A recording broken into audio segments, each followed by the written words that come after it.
एकोनषष्टितमः सर्गः। सुमंत्र द्वारा श्री राम के शोक से जड़ चेतन एवं अयोध्यापुरी की दुर्वस्था का वर्णन तथा राजा दशरथ का विलाप।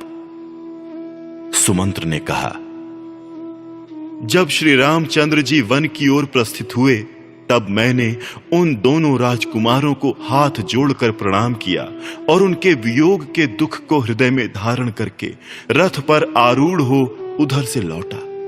लौटते समय मेरे घोड़े नेत्रों से गरम गरम आंसू बहाने लगे। रास्ता चलने में उनका मन नहीं लगता था। मैं गुह के साथ कई दिनों तक वहां इस आशा से ठहरा रहा कि संभव है श्री राम फिर मुझे बुला लें। महाराज, आपके राज्य में वृक्ष भी इस महान संकट से कृशकाय हो गए हैं। फूल, अंकुर और कलियों सहित मुरझा गए हैं। नदियों, छोटे जलाशयों तथा बड़े सरोवरों के जल गर्म हो गए हैं। वनों और उपवनों के पत्ते सूख गए हैं। वन के जीव जंतु आहार के लिए भी कहीं नहीं जाते हैं। अजगर आदि सर्प भी जहां के तहां पड़े हैं, आगे नहीं बढ़ते हैं। श्री राम के शोक से पीड़ित हुआ वह सारा वन नीरव सा हो गया है। नदियों के जल मलिन हो गए हैं। उनमें फैले हुए कमलों के पत्ते गल गए हैं। सरोवरों के कमल भी सूख गए हैं। उनमें रहने वाले मत्स्य और पक्षी भी नष्ट प्राय हो गए हैं। जल में उत्पन्न होने वाले पुष्प तथा स्थल से पैदा होने वाले फूल भी बहुत थोड़ी सुगंध से युक्त होने के कारण अधिक शोभा नहीं पाते हैं तथा फल भी पूर्ववत नहीं दृष्टिगोचर होते हैं। नरश्रेष्ठ, अयोध्या के उद्यान भी सूखे हो गए हैं। उनमें रहने वाले पक्षी भी कहीं छिप गए हैं। यहां के बगीचे भी मुझे पहले की भांति मनोहर नहीं दिखाई देते हैं। अयोध्या में प्रवेश करते समय मुझसे किसी ने प्रसन्न होकर बात नहीं की।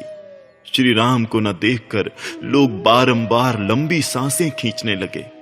देव, सड़क पर आए हुए सब लोग राजा का रथ श्री राम के बिना ही यहां लौट आया है, यह देखकर दूर से ही आंसू बहाने लगे थे। अट्टालिकाओं, विमानों और प्रासादों पर बैठी हुई स्त्रियां वहां से रथ को सूना ही लौटा देखकर श्री राम को न देखने के कारण व्यथित हो उठी और हाहाकार करने लगी।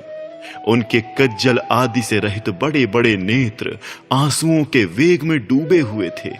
वे स्त्रियां अत्यंत आर्त होकर अव्यक्त भाव से एक दूसरी की ओर देख रही थीं।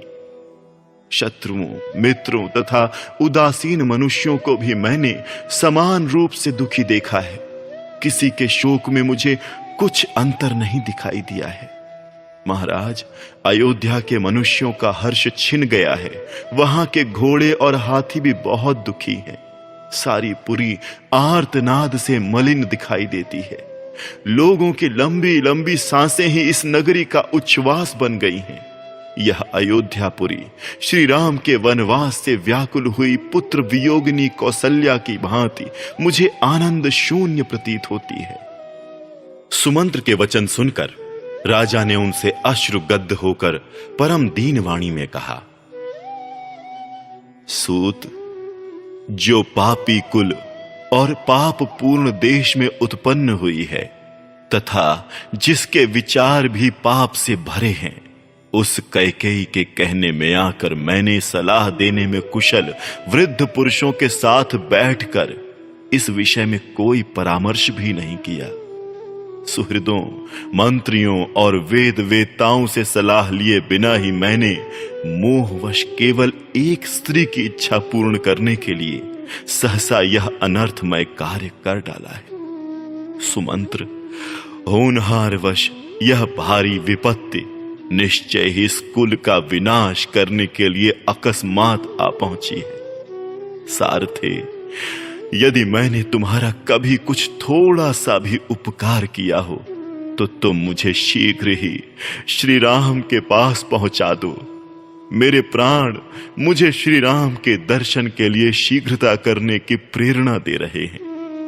यदि आज भी इस राज्य में मेरी ही आज्ञा चलती हो तो तुम मेरे ही आदेश से जाकर श्री राम को वन से लौटा ले आओ, क्योंकि अब मैं उनके बिना 2 घड़ी भी जीवित नहीं रह सकूंगा। अथवा महाबाहु श्री राम तो अब दूर चले गए होंगे, इसलिए मुझे ही रथ पर बिठा कर ले चलो और शीघ्र ही राम का दर्शन कराओ। कुंदकली के समान श्वेत दांतों वाले लक्ष्मण के बड़े भाई महाधनुर्धर श्री राम कहां हैं? यदि सीता के साथ भली भांति उनका दर्शन कर लूं, तभी मैं जीवित रह सकता हूं। जिनके लाल नेत्र और बड़ी बड़ी भुजाएं हैं तथा जो मणियों के कुंडल धारण करते हैं, उन श्री राम को यदि मैं नहीं देखूंगा तो अवश्य यमलोक को चला जाऊंगा।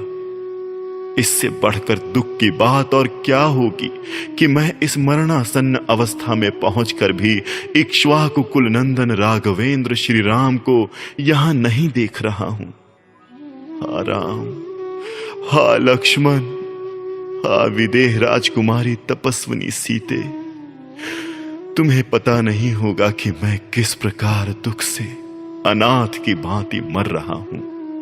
राजा उस दुख से अत्यंत अचेत हो रहे थे, अतः वे उस परम दुर्लंघ्य शोक समुद्र में निमग्न होकर बोले, देवी कौसल्ये, मैं श्री राम के बिना जिस शोक समुद्र में डूबा हुआ हूं, उसे जीते जी पार करना मेरे लिए अत्यंत कठिन है।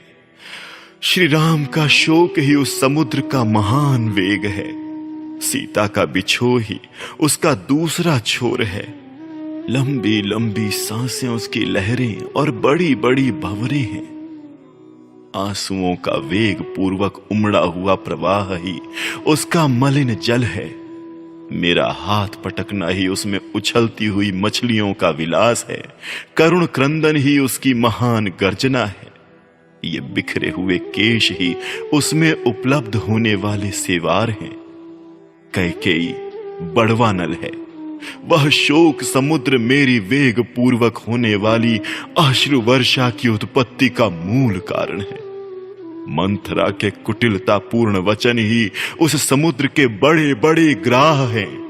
क्रूर कैकेयी के मांगे हुए 2 वर ही उसके 2 तट हैं, तथा श्री राम का वनवास ही उस शोक सागर का महान विस्तार है।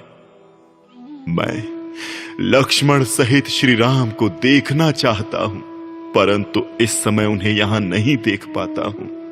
यह मेरे बहुत बड़े पाप का फल है। इस तरह विलाप करते हुए महायशस्वी राजा दशरथ तुरंत ही मूर्छित होकर शैया पर गिर पड़े। श्री रामचंद्र जी के लिए इस प्रकार विलाप करते हुए राजा दशरथ के मूर्छित हो जाने पर उनके उस अत्यंत करुणाजनक वचन को सुनकर राजमाता देवी कौसल्या को पुनः दुगुना भय हो गया। इस प्रकार श्री वाल्मीकि निर्मित आर्ष रामायण आदि काव्य के अयोध्या कांड में 59वां सर्ग पूरा हुआ।